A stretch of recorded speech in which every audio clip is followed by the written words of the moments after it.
할렐루야. 인사 한번 하겠습니다. 앞뒤 좌우를 향해서 매일 그리스도.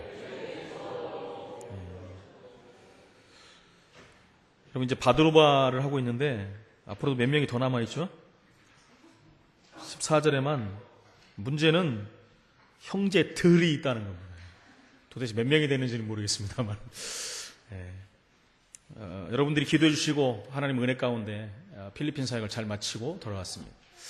갈 때마다 느끼는 게 있는데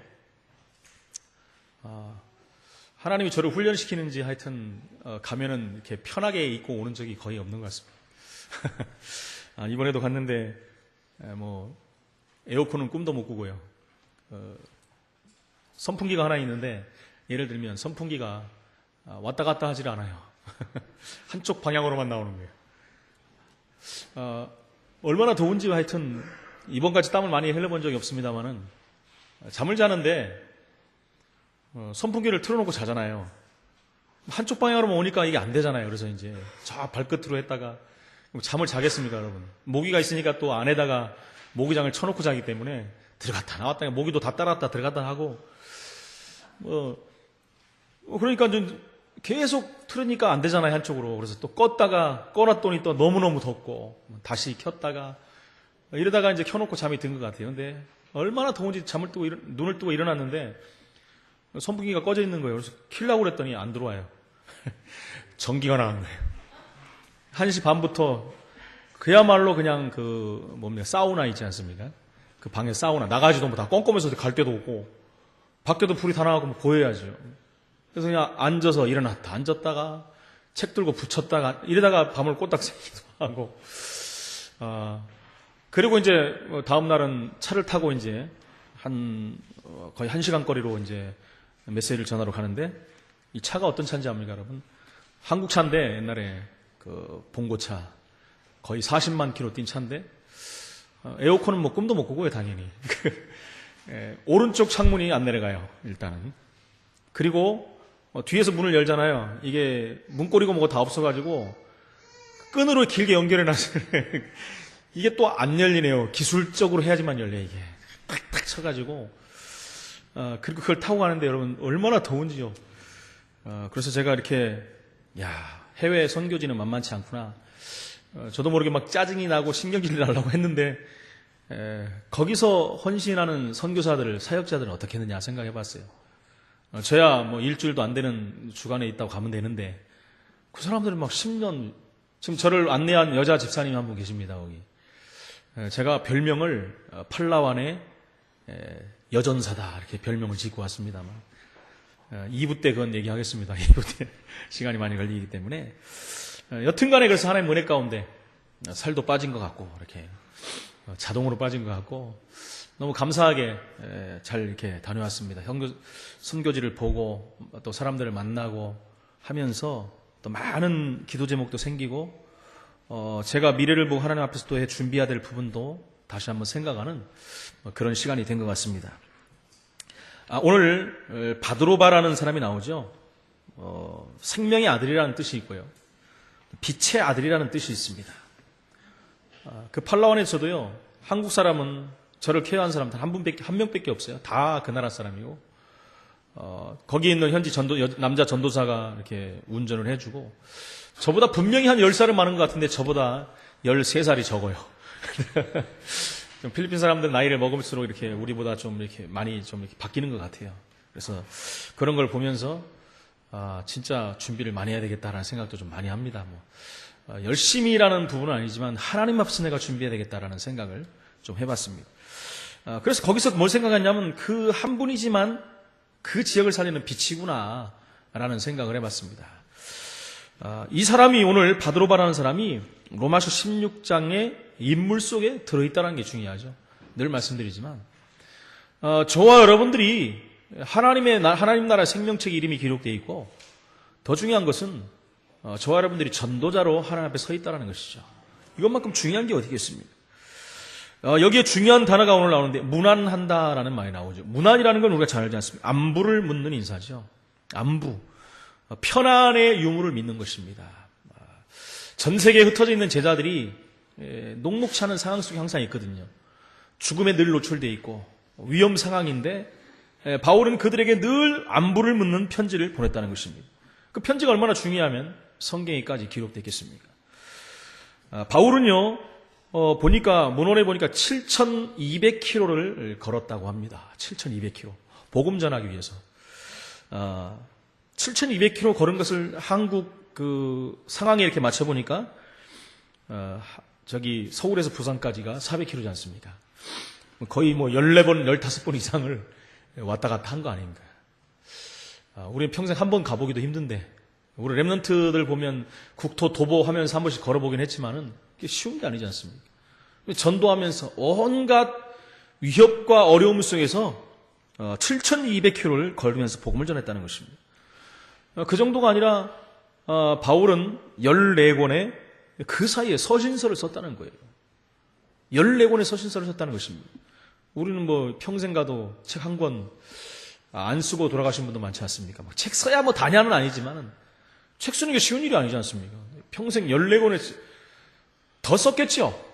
근데 성경에 들어온 14권의 서신서라는 게 그냥 보는 게 아니지 않습니까? 14권이 들어왔다는 것입니다. 그 서신서를 다 제자들에게 보내고 각 교회에 보내고 어떤 때는요 디도와 두기고 같은 사람을 보내서 문안을 하기도 했습니다. 저와 여러분도 이 축복을 반드시 누려야 될 줄로 믿습니다. 편지 쓰란 얘기가 아닙니다, 여러분. 우리가 문안할 수 있는 사람들이 있어야 된다는 거죠. 그냥 문안이 아니라 복음으로 문안할 수 있는 사람들이 우리 주변에 있어야 된다는 것입니다. 많은 교회들을 보면은 그 새가족들을 이렇게 등한시하는 경우가 많다고 그러더라고요. 그래서 우리 교회는 새가족들이 오면 일단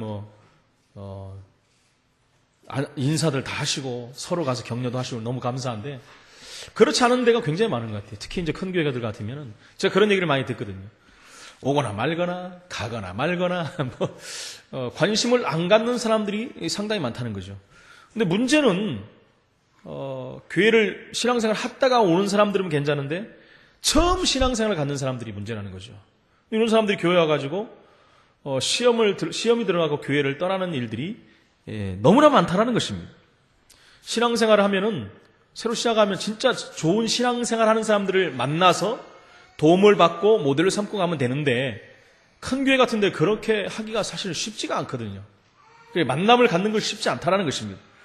그러다 보니까 조그만 일에도 상처를 받고 그것 때문에 어려움을 당하는 일이 많다는 것입니다. 제가 이런 말씀을 드리냐면 하나님께서는 우리 교회에 계속 새가족들을 보내주실 거니까 그냥 우리가 준비를 해야 된다는 거예요.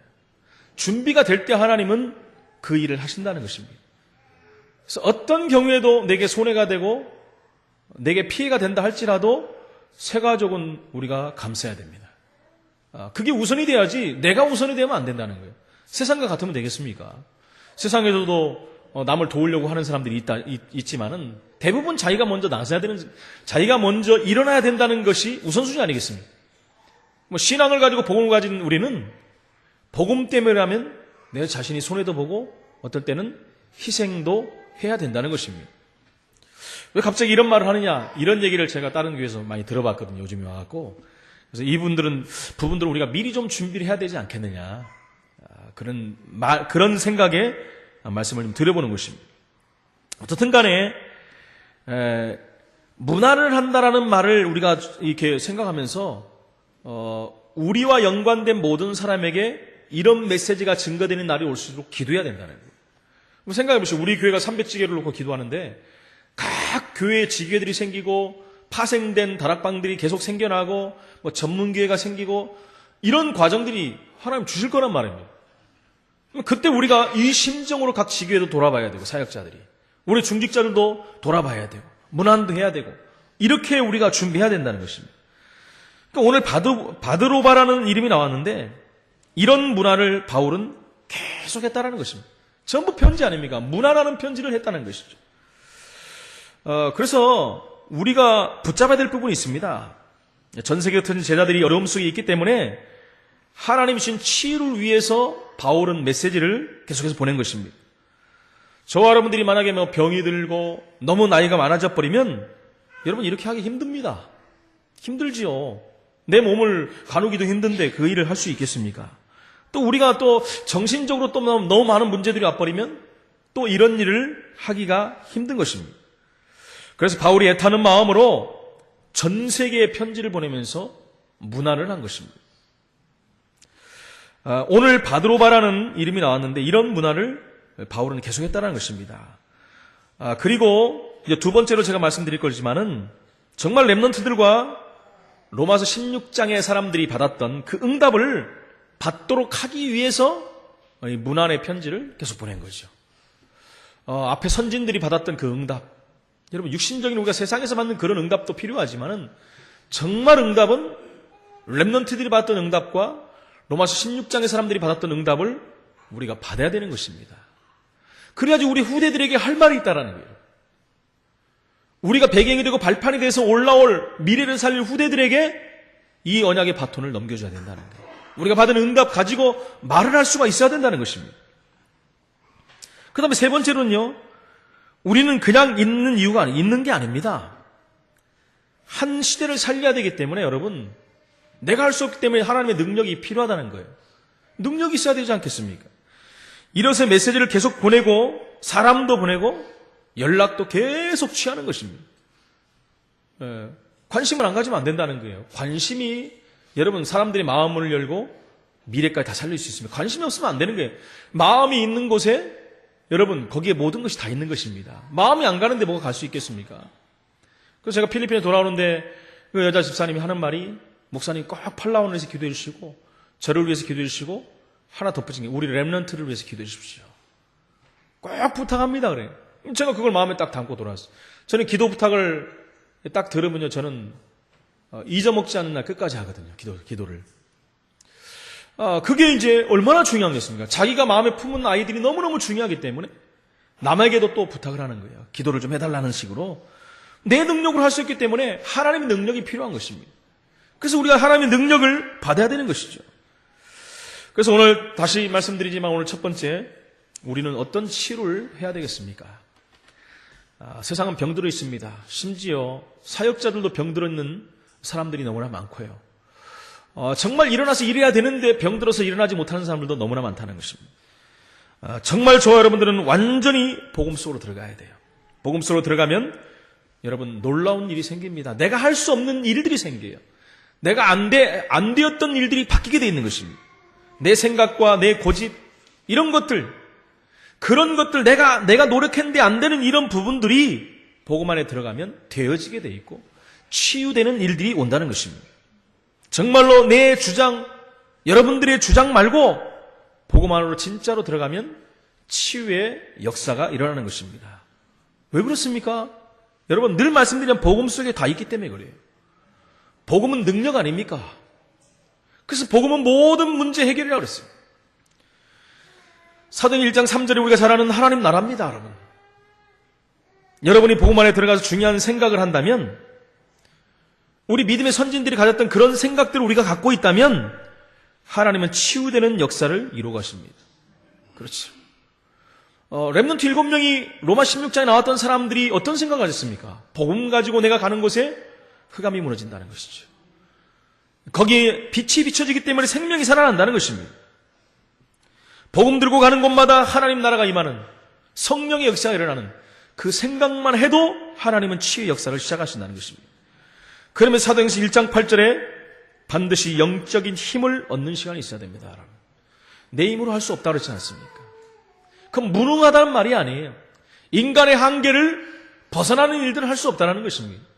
하나님이 하셔야 되는 일이 있다는 거예요. 그런데 저와 여러분들을 통해서 하시고자 하는 일들이라는 거예요. 그걸 어떻게 할 수 있겠습니까? 그래서 성령 충만을 받으라는 것이죠. 하나님의 능력이 필요하다는 것입니다. 이것을 저와 여러분들이 늘 찾아내야 돼요. 예수님께서는 마가복음 1장 35절에 새벽 미명에 산에 올라가셨다라고 그랬어요. 새벽 미명에 산에 뭐하러 올라가겠습니까? 여러분? 기도하러 가셨겠죠. 또 마태복음 26장 41절에는 밤에 기도하셨다 그랬죠. 여기에 어떤 의미가 있는지 우리는 알고 있습니다. 시편 5편 3절에 아침에라는 기도도 있습니다. 다윗은 아침에 또 기도했다 그랬어요. 그 말들이 무슨 말입니까? 정말 하나님께서 우리에게 응답하시는 능력을 얻는 시간을 가졌다는 것이죠. 여러분, 우리가 이 하나님의 응답 주는 시간이 언젠지를 우리는 잘 모릅니다. 그렇지 않습니까? 하나님이 내게 제일 응답 주는 시간을 우리는 잘 몰라요. 그래서 일반 종교인들도요, 새벽에 일찍 일어나서 목욕도 하고, 목욕 제기하잖아요. 그러면서 기도하도록 그렇게 가르칩니다. 2시에서 3시 사이가 최고 기가 세다나 이래가지고, 모든 종교인 다 그렇게 합니다. 무속인들도 그렇지요. 절에 있는 스님들, 중들도 그렇지요. 문선명 씨도 그랬지요. 2-3시간씩 기도했다고 하지 않습니다. 우리는 하나님 주신 성령의 충만을 받지만 그들은 귀신이 주는 것을 받지 않습니다. 그렇게 하는데도요, 능력이 나타나기 때문에 수많은 사람들을 컨트롤할 수가 있었다는 거죠. 그 어마어마한 여러분 단체들을 이끌어 가고 있다는 것입니다. 여러분, 그런 문선명 씨가 대단한 존재였습니다, 여러분. 악령 인도를 받은 사람이었지만 그 사람이 가고 나니까 그 다음 지금 문제가 와 있어요. 분열 조짐들이 보이고 있습니다. 그 부인이 지금 이제 총재가 돼 있고 그 아들이 또 이제 통일그룹을 이끌고 가고 있는데 둘이는 친어머니가 아니거든. 그러니까 어머니 하는 일에 다 딴지를 거는 거예요, 지금. 그러면서 이제 어머니 자 빼라 그러는 거죠, 이제. 문선명 아버지 이름만 넣으라는 거죠. 그러면서 자기들끼리 또 따로 모이기 시작합니다. 제가 보니까 얼마 안 되면 무너질 것 같다. 스스로 자기들끼리 깨질 것 같습니다. 여러분, 이 아들은 아버지가 하는 그만큼의 능력이 없는 겁니다. 그 부인도 그만큼의 능력이 없는 거예요. 이 문선명이 사람은 수십 년을 그렇게 살아왔어요. 2-3시간씩 새벽에 힘을 얻는 시간을 가졌다는 거예요.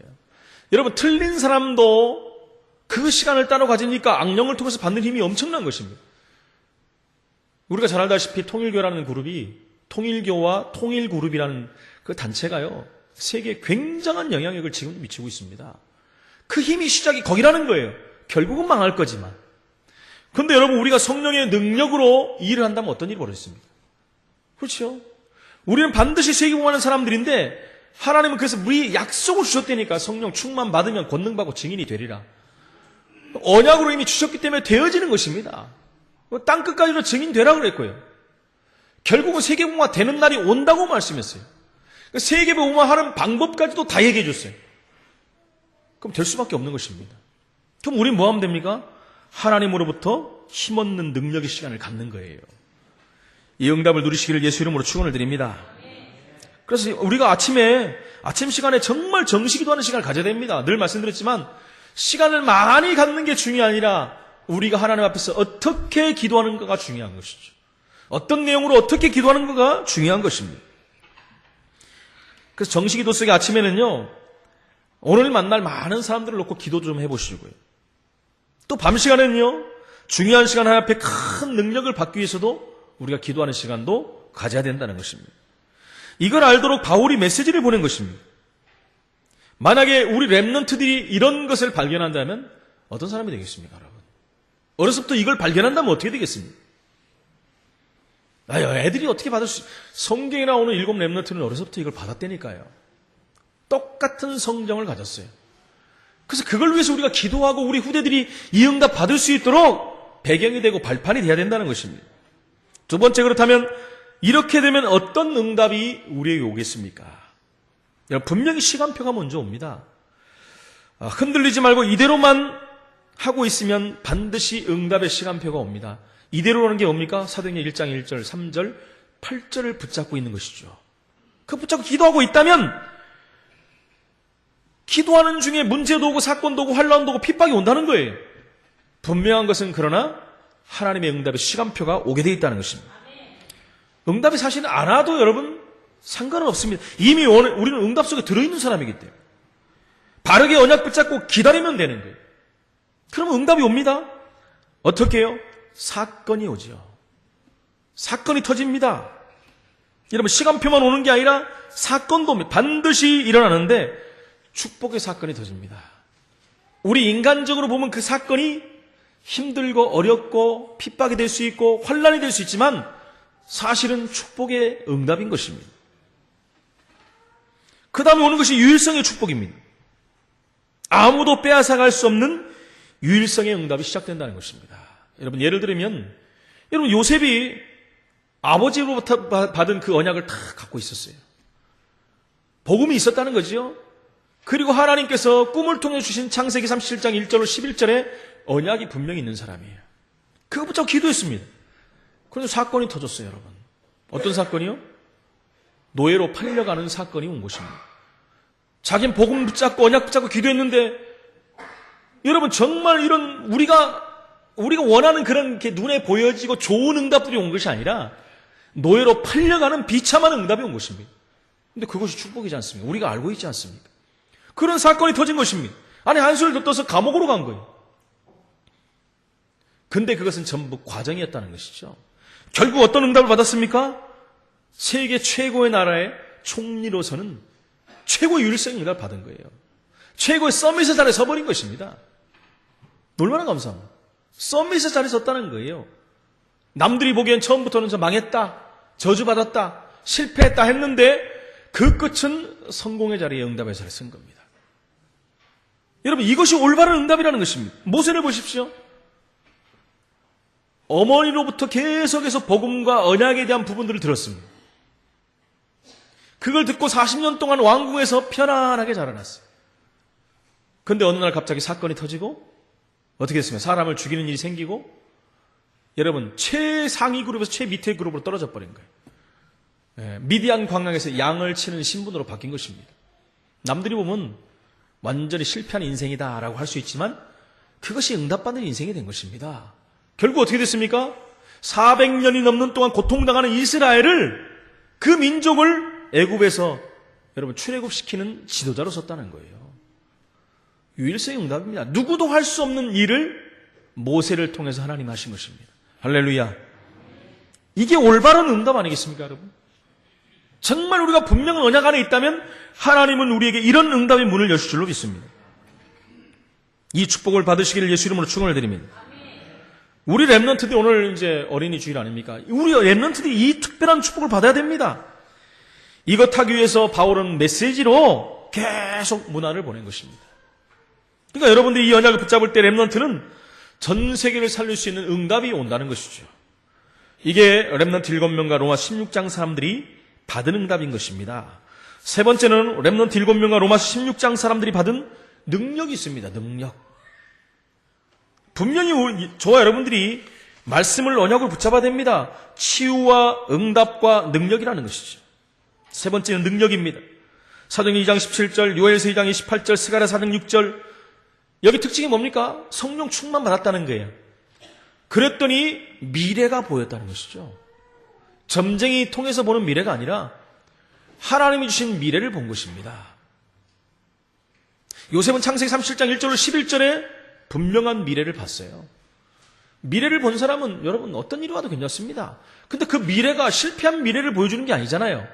우리가 이 언약 속에서 가는데 반드시 유일성의 응답으로 최고의 자리에 서는 응답이, 언약이 미래로 보여지는 거예요. 그렇다면 과정에 오는 것은 여러분 실패라고 하지, 사람들은 실패라고 하지만 실패가 아니라니까요. 근데 많은 사람들은 여기서 헷갈립니다. 나는 언약 붙잡고 헌신하고 주일하는데 왜 맨날 어렵고 힘들고 실패가 옵니까? 그게 아니라니까 여러분. 분명한 것은 내가 분명히 언약 붙잡고 하나님 앞에 방향이 맞춰 있다면은 내게 와 있는 그런 실패까지도 응답이라는 거예요. 이 부분을 다시 한번 확인하시기를 축원을 드립니다. 그래서 이 능력 속에 들어가 응답받기 시작하면 미래는 반드시 보여집니다. 미래를 보는 자가 얼마나 축복된 자입니까, 여러분? 한 번도 가보지 않는 미래를 보고 간다는 거예요. 어느 정도 미래가 보입니까, 여러분? 꿈을 꿔서 봅니까? 아니면 환상으로 봐야 됩니까? 뭐 그렇게 볼 수도 있겠죠. 과거에는 그랬어요, 여러분. 구약에는. 특히 요셉 같은 경우는 미래를 어떻게 볼 수 있겠습니까? 그래서 꿈을 통해서 환상을 통해서 보여준 거 아니겠습니까? 그보다 더 정확한 것으로 볼 수 있어요.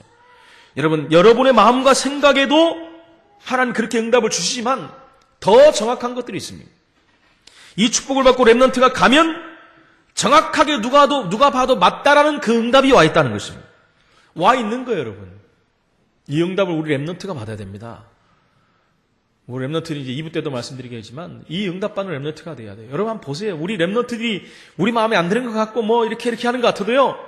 이 안에 복음과 언약이 있단 말이에요. 이 아이들이 앞으로 미래에 어떻게 될지는 모릅니다, 여러분. 정말 우리 교회에서요. 시대 살릴 인물들이 나올 거예요. 저는 확신합니다. 미래 살릴 인물들 나옵니다, 여러분. 어려서부터 복음 안에 언약 안에 있다는 것은 미래가 보장된 거라니까, 여러분. 그러나 가는 과정에 이런 일, 저런 일 올 수도 있어요. 뭐 세상으로 나갈 일도 있고, 뭐 세상을 더 좋아하는 것 같기도 하고 그렇지만요. 아닙니다, 여러분. 하나님은 다시 다 그들을 통해서 하실 거예요. 세상 가 있는 것까지도 하나님은 응답이에요. 그걸 통해서도 하나님 하실 일이 있기 때문에 그렇게 하시는 것입니다. 그래서 우리 렘넌트들이 얼마나 소중하고 중요한지 우리가 늘 알아야 돼요. 그렇다면 저와 여러분들이 준비해야 되겠죠, 렘넌트를 위해서. 늘 말씀드리지만 발판이 돼야 돼, 발판. 배경이 돼야 되고 배우가 돼야 돼. 이 언약을 잡으시길 다시 한번 축원해 드립니다. 그러니까 그 밑에서 자라나는 우리 렘넌트는 걱정할 필요 없어요. 그렇다고 해서 여러분 기고만장하란 말이 아니죠. 그건 아닙니다, 여러분. 우리 후대들. 여러분 이 미래를 보게 되면 어떻게 됩니까? 이 응답을 가지고 있기 때문에 드디어 세상을 치유할 수 있는 날이 옵니다. 세상은 여러분 병들어 있습니다. 우리가 생각하는 것보다 훨씬 병들어 있어요. 여러분 제가 필리핀 항공을 타고 공항에서 출발해서 갔는데 거의 다 한국 사람이에요. 거의 다. 몇백 명이 타고 갔는데 아니 무슨 새벽부터 이렇게 많은 한국 사람이 어디 가나. 그럼 마닐라 공항에 내려 또 다 터져요, 한국 사람들이. 제가 가서 한번 물어봤습니다. 한국 사람들이 이렇게 많이 오는데 제가 이제 알지요. 그전에 다녀보니까 대부분 제가 그랬어요. 그 여자 집사한테 그런 얘기를 했어요. 대부분 사업하는 사람도 있지만 대부분 바람 피러 오는 사람들이다. 성에 연관되어 온 사람들이다. 그게 아니면은 선교사님들. 제가 보니까 선교지 가는 사람들이 굉장히 많아요, 보면은. 올 때는 뭐 제 뒤에 자리가 몇십 명이 다 한 교회에서 선교지를 갔다 오더라고요. 목사님, 사모님, 뭐 중직자들 이렇게 쭉 해가지고 선교지를 한번 돌아보고 오더라고요. 그래서 그런 얘기를 했더니 목사님 그건 아무것도 아닙니다. 뭔 일이 있는데요. 저기 미국이나 유럽 사람들은 한 달, 두 달 혼자 온대요. 미리 다 연결해가지고 필리핀의 아가씨 하나를 딱 이렇게 여행사에서 이렇게 골라놓은대요. 그러면 한 달, 두 달을 같이 다니면서. 왜 이렇게 조용합니까? 여러분 세상이요 지금 딴 나라 말하는 게 아니라 우리나라 말을 하는 거예요. 근데 외국 사람은 한술 더 떠 있더라고요. 지금 한 달, 두 달 여행하는 척 하면서 필리핀 아가씨 하나와 같이 이렇게 전국을 투어한다는 거예요. 이런 얘기를 들으면서 큰일이구나. 세상은 병들어 있는 건 맞는데 막 가는 데까지 가고 있구나라는 생각이 들더라고요. 좀 심각하더라고요. 가서 보니까. 보면은 웬만한 사람들 이렇게 눈에 보잖아요. 정상으로 안 보여요. 거기 가서 보면은 제 눈이 이상하게 됐는지 하여튼 정상으로 안 보인다니까. 여러분 부부들은 이렇게 보면 대충 알잖아요. 이렇게 보면 저기 부부 같구나. 어떻게 보면 저기 부부가 아니다. 한국에서도 구분하는 방법이 있다 그러잖아요. 식사할 때나 차 마실 때 뭐 술 마실 때 보면은 부부 간에는 이렇게 앞뒤로 이렇게 보고 앉는다고 합니다. 이렇게 정면으로. 근데 애인 사이는 옆에 같이 앉아있나 그러죠. 틀림없다고 합니다. 예외는 있죠. 우리 부부 같은 사람들은. 네. 여러분 이렇게 세상이 병들어 있는데 세상 치유하는 역사를 하는 것입니다. 여러분 세상을 치유하는 건 복음 아니고는 방법이 없어요. 무엇으로 치유할 수 있겠습니까? 세상 치유를 지나서 시대까지 치유되는 것입니다. 여러분 요셉 때문에 애굽이 살고 전 세계가 살아났습니다. 우리가 알고 있지 않습니까? 전 세계가 살면서 드디어 시대가 치유되는 역사가 일어나는 거예요. 온통 시대가 우상에 빠져 있는데 어느 정도입니까? 이스라엘 백성까지도 거기에 묻혀 있는데 다 살아나 버린 것입니다. 이렇게 되면 사람 살리는 능력이 생겨나게 되겠죠. 저와 여러분 우리 성도님들이 오늘 세 가지 축복, 능력, 치유를 받아야 됩니다. 그래서 여러분의 이 응답을 꼭 받으실 때 그때 세상은 치유되고 세상은 정복될 줄로 믿습니다. 결론적으로 말씀드립니다. 진짜 응답을 받게 되면 그 다음은 어떻게 되겠습니까, 여러분? 응답 받는 이유가 있지 않습니까? 그러기 위해서 우리 성함교회 모든 성도들은 뭘 해야 되냐? 기도 제목을 다시 한번 확인해야 됩니다. 내 기도 제목이 정말 하나님 앞에 합한 기도 제목인가 봐야 돼요. 그것부터 정리해야 됩니다. 그래서 여러분 연초가 되면 우리 교회 기도 제목이 나오고 여러분들의 개인 기도 제목이 또 나와야 돼요. 정말 내가 하는 기도 제목이 맞는가? 제가 여러분들의 기도 제목을 다 점검할 수는 없습니다만, 그래서 가정에서는 자녀들의 기도 제목도 점검해야 돼요. 주일학교에서는 각 파트별로도 다 점검해야 돼요. 내가 맡고 있는 아이들, 중고등부, 대학, 청년부, 구역에서, 각 전도회에서 점검해봐야 돼요. 포럼에서 어떤 기도 제목을 갖고 있느냐. 어떤 사람들은 창피해서 어떻게 내버, 아닙니다. 내가 스스로 점검을 받아봐야 돼요. 정말 기도가 내가 하고 있는 기도 제목이 맞고 있는가? 굉장히 중요합니다, 여러분. 그래야지 진짜 응답을 받을 거 아닙니까? 지금도 우리가 여러분 세상적인 기도를 하고 있다면 아닙니다, 여러분. 바꿔야 돼요. 그래서 저도 중요하고 우리 부교육자들도 중요해요. 왜? 각 파트에서 그거 다 점검해야 되거든요. 잘못 찾고 있다면 바꿔줘야 되고. 그렇다면 어떻게 됩니까? 먼저 앞서 있는 사람들이 기도 제목이 정확히 나와야 되겠죠. 그 이전에 뭐냐? 기도가 되고 있어야 되겠죠. 응답을 받고 있어야지 말을 할 거 아닙니까? 내가 이렇게 기도 제목 붙잡고 이렇게 기도하는데 하나님이 이렇게 응답을 주셨다는 말을 하지 않겠습니까? 그리고 여러분, 개인에게 말씀이 있어야 돼요.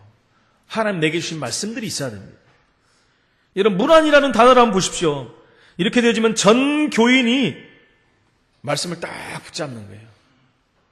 말씀을 딱 붙잡고 있어요. 내게 주어질 성취될 말씀을 붙잡고 가는 겁니다. 연초에 여러분 강단 메시지를 통해 주지 않습니까? 원단을 통해서, 본부 메시지를 통해서 우리가 1년간 붙잡을 메시지가 있고 평생 붙잡을 메시지가 있고, 한 달간 세밀히 하는 분들은 한 달간 붙잡을 메시지도 있어야 돼요. 일주일간 붙잡을 메시지는 또 강단을 통해 나오지 않습니까? 진짜 응답받는 사람들은 매일의 메시지가 있어야 돼요. 기도 수업을 통해서 매일 주어지지 않습니까? 우리에게. 이게 말씀이 홍수같이 쏟아지는데 우리가 못 붙잡는다. 여러분 다시 한번 생각해야 됩니다. 이렇게 되면 그 다음에 오는 것이 여러분 전도와 방향이 맞춰지는 거예요. 여러분 가장 축복이 될 수 있는 전도의 방향을 우리 한 사람 한 사람들이 다 갖고 있어야 돼요. 전도를 지금 하라는 게 아니라 방향이 나와야 된다는 거예요. 방향이.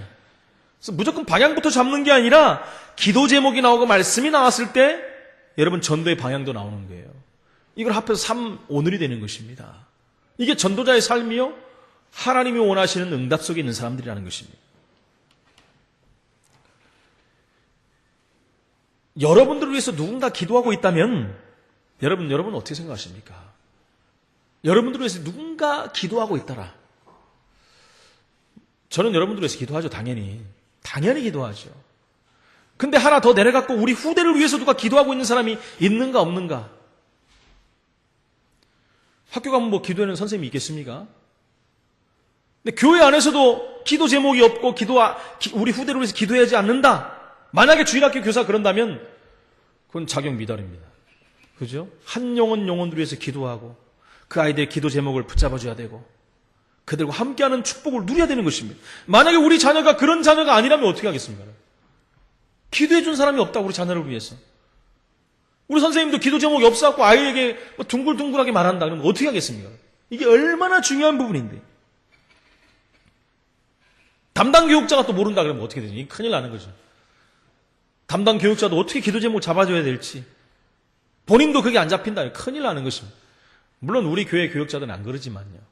예를 든다면 말씀드리는 것입니다. 그래서 어떤 사람들은 잘못해가지고요, 기도 제목을 너무 허황되게 잡는 사람도 있는 것입니다. 이런 것도 좀 조정해줄 필요가 있는 것이고요. 그죠? 조정해주고 그 아이에게 맞는 이런 부분들을 말해줘야 되고, 내가 잡은 것도 또 얘기해줘야 되고, 잡고 응답 받은 것도 얘기해줘야 되고. 여러분, 그러면 아이들 마음속에 어렴풋이 잡힙니다. 아, 우리 선생님이 기도 제목 붙잡고 기도하는데 기도했구나, 응답이 왔구나. 그러면 나도 기도해야 되겠구나.